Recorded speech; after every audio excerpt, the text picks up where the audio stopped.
अक्कलकोट तालुक्याचे माजी आमदार तथा भाजपचे ज्येष्ठ नेते, पोलादी पुरुष आणि सहकारातील खंबीर नेतृत्व सिद्धरामबापा पाटील यांचं गुरुवारी रात्री अल्पशा आजाराने सोलापुरातील खाजगी रुग्णालयात निधन झालं। ते 88 वर्षाचे होते। त्यांच्या निधनानं अक्कलकोट तालुक्यासह राजकीय, सामाजिक आणि सहकारी क्षेत्रात शोककळा पसरली। त्यांच्या पार्थिवावर त्यांच्या मूळ गावी अक्कलकोट तालुक्यातील कुमटे येथे शुक्रवारी दुपारी 3 वाजता अंत्यसंस्कार करण्यात येणार आहे। सिद्धरामबापा पाटील यांच्या निधनाचं वृत्त समजतात राज्याचे मुख्यमंत्री, उपमुख्यमंत्री यांच्यासह अनेक नेत्यांनी तसंच विविध क्षेत्रातील मान्यवरांनी तीव्र शोक व्यक्त करत श्रद्धांजली अर्पण केली आहे।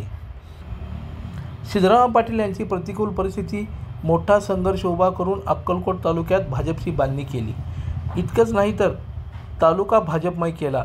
सहकार क्षेत्रातील त्यांचे कार्य हे समाजमान्य आणि शेतकऱ्यांना दिलासा देणारं होतं।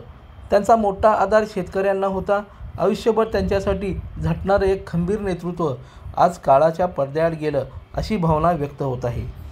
गावच्या सरपंच पदापासून पंचायत समिती सभापती, जिल्हा परिषद उपाध्यक्ष, सोलापूर बँकेचे सलग 35 वर्ष संचालक, एक वेळ उपाध्यक्ष, तसंच श्री स्वामी समर्थ सहकारी साखर कारखान्याचे अध्यक्ष, मार्केट कमिटी सभापती, तालुक्याचे आमदार असा सिद्धरामबापा पाटील यांच्या कर्तृत्ववान राजकीय प्रवास राहिला आहे। अक्कलकोट तालुक्यात सर्वांगीण विकासात त्यांचा सिंहाचा वाटा राहिला। या दरम्यान अनेक दिग्गज नेत्यांशी सिद्धरामबापा पाटील यांची जवळीक राहिली। भाजपचे ज्येष्ठ स्वर्गीय नेते गोपीनाथ मुंडे यांचे ते कट्टर समर्थक मानले जात। वयाच्या 87व्या वर्षापर्यंत सिद्धरामबापा पाटील यांनी राजकीय आणि सामाजिक कार्य अखंडपणे सुरू ठेवले होते। काही दिवसापासून त्यांना आजाराने ग्रासले होते।